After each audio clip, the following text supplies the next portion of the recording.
Olives, ஒலிவ மரம். ஒலிவ மரத்தை பற்றி வேதாகமத்தில் பல இடங்களில் நாம் வாசிக்கிறோம். முதல் முறையாக நோவாவினுடைய பெருவெள்ளத்திற்கு பிறகு புறாவை வெளியே விட்டார். அது போய் ஒரு ஒலிவ கிளையை கொத்தி கொண்டு வந்தது என்பதை நாம் அறிந்திருக்கிறோம். பல இடங்களிலே ஒலிவ மரத்தை பற்றி நாம் பார்க்கிறோம். நானும் தேவனுடைய ஆலயத்தில் பச்சையான ஒலிவ மரத்தை போல் இருக்கிறேன் என்று சொல்லி 52ஆம் சங்கீதம் 8ஆம் வசனத்தில் சங்கீதக்காரன் சொல்லுவதை நாம் கவனிக்கிறோம். ஒலிவ மரம் என்று சொல்லும் பொழுது அது அழியாதது, அது தலைமுறைகளுக்கும் இருக்கக்கூடிய ஒலிவ மரமாய் காணப்படுகிறது. அந்த ஆலிவ்லிருந்து ஒரு எண்ணெய் எடுக்கிறாங்க, அது ஆலிவ் ஆயில். நம்ம எல்லாருக்கும் தெரியும். நம்ம ஏன் ஆலிவ் ஆயிலை ஹெல்த்தின்னு சொல்கிறோம் அப்படின்னு கேட்டால், எல்லா எண்ணெய்களும் பழத்தினுடைய கொட்டையிலிருந்து எடுக்கிறார்கள். ஆனால் ஆலிவ் மட்டும் ஆலிவ் பழத்திலிருந்து வரக்கூடிய எண்ணெய். So that's why it is healthy. So பொதுவாக பழத்திலிருந்து வரக்கூடியது எப்போவுமே என்னென்னு கேட்டிங்கன்னா ஜூஸ், அதுதான் நமக்கு தெரியும். பட் இதுவும் ஒரு ஜூஸ் போல தான். ஆகினால no cholesterol, olive oil is very healthy. வசனம் சொல்லுகிறது, அதாவது ஆரோகண சங்கீதத்தில், உன் பிள்ளைகள் உன் பந்திய சுற்றிலும் ஒலிவ மர கன்றுகளைப் போல் இருப்பார்கள். நீங்கள் இங்கே பார்க்குறீங்க, இதுதான் ஆலிவ் ட்ரீ. எப்படி இருக்குது பாருங்கள். எங்களுடைய விசுவாச தோட்டத்தில் இந்த ஒலிவ மரத்தை நாங்கள் இஸ்ரேலிலிருந்து கொண்டு வந்து இதை நாங்கள் வைத்திருக்கிறோம். இதற்கு கீழே எப்போவுமே வந்து பார்த்தீங்கன்னு சொன்னால், ஒலிவ மரத்தை நீங்கள் சாகுபடி செய்யணும்னு சொன்னால் கீழிருந்து ஷூட் வருது பாருங்க. So this is called the shoot of the olive tree.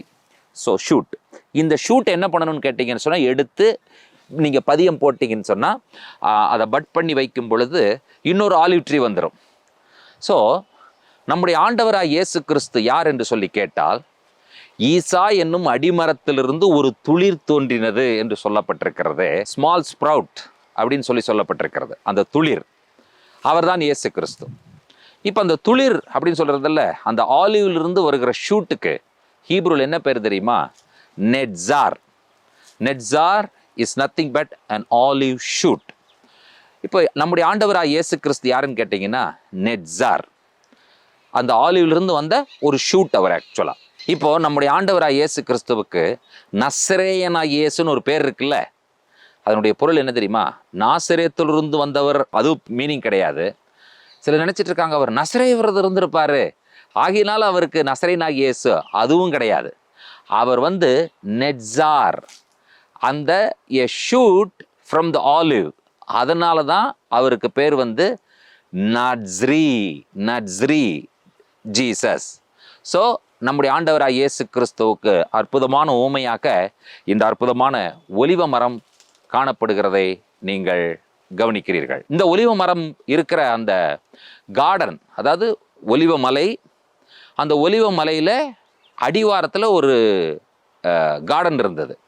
கார்டன்னா நீங்கள் என்னமோ தனியாக செப்பரேட்டாக கார்டன் நினைக்கக்கூடாது. அந்த மலைக்கு பேர் மவுண்ட் ஆஃப் ஆலிவ்ஸ். மொத்த மலைக்குமே ஒலிவ மலைன்னு பேர். காரணம் என்னென்னா, அந்த மலை முழுவதும் ஒலிவ மரங்களால் நிறைந்திருந்தது என்பதை நாம் அறிந்திருக்கிறோம். சரி, அப்போ ஒலிவ மரத்தில் இருந்து எண்ணெய் எடுக்கணும். அந்த ஒலிவ மலையினுடைய அடிவாரம், the bottom of the mount of ஆலிவ்ஸில் என்ன பண்ணாங்கன்னு சொல்லி கேட்டிங்கன்னு சொன்னால், இந்த எண்ணெய் எடுப்பதற்காக ஒரு ஆயில் செக்கு போட்டிருந்தாங்க. ஒலிவ மலையினுடைய அடிவாரத்தில் போட்டிருந்த செக்குக்கு பக்கத்தில் ஆண்டவராக இயேசு கிறிஸ்து ஜெபம் பண்ணுறார். அந்த கார்டனுக்கு பேர் garden of Gethsemane. The English word Gethsemane, தமிழில் Gethsemane, comes from the two Hebrew words gath, shemen. கெத்துங்கிற ஹீப்ரு வேர்டுக்கு ப்ரெஸ், ஷெமன் அப்படிங்கிற ஹீப்ரு வேர்டுக்கு ஆயில். கெத் என்றால் அழுத்துவது, ஷெமன் என்றால் எண்ணெய். கெத் ஷெமன், அதுதாங்க கெத் ஷெமன். நம்முடைய இரட்சகர் ஆண்டவராக இயேசு கிறிஸ்து சிலுவைக்கு போவதற்கு முன்பாக அந்த எண்ணெய் எடுக்கும் அந்த இடத்துல போய் முழங்கால் படியிட்டு ஜெபிக்கிறார். அந்த செக்கில் அந்த ஒலிவ பழத்தை பிழிந்து எண்ணெய் வருவது போல இவரும் என்ன செய்யப்படுகிறார் என்று சொன்னால் ப்ரெஸ் பண்ணப்படுகிறார், கெத் பண்ணப்படுகிறார். ஒலிவ பழத்திலிருந்து வருவது ஆயில், இவரை ப்ரெஸ் பண்ணும் பொழுது இரத்தமாக வடிந்தது. அவருடைய சரீரத்தில் வேர்வை இரத்தத்தின் பெருந்துளிகளாய் வந்தது. ஆண்டவர் சிலுவைக்கு போகிறதுக்கு முன்னர் என்ன செய்தி சொன்னார்? நான் பிழியப்படுகிறேன்.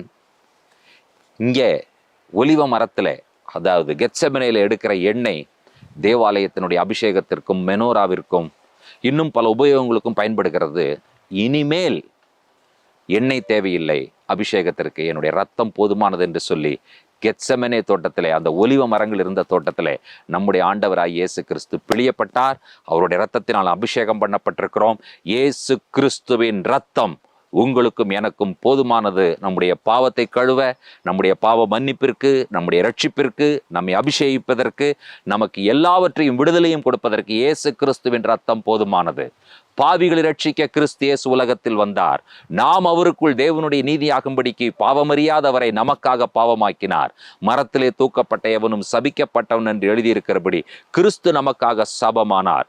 இயேசு கிறிஸ்துவின் இரத்தத்தினால் நீங்களும் நானும் நீதிமான்கள் ஆக்கப்பட்டிருக்கிறோம் என்கிற சந்தோஷமான செய்தியை இந்த அற்புதமான ஒலிவ மரத்திற்கு முன்பாக நின்று நாங்கள் உங்களுக்கு சொல்லிக் கொள்வதிலே சந்தோஷப்படுகிறோம்.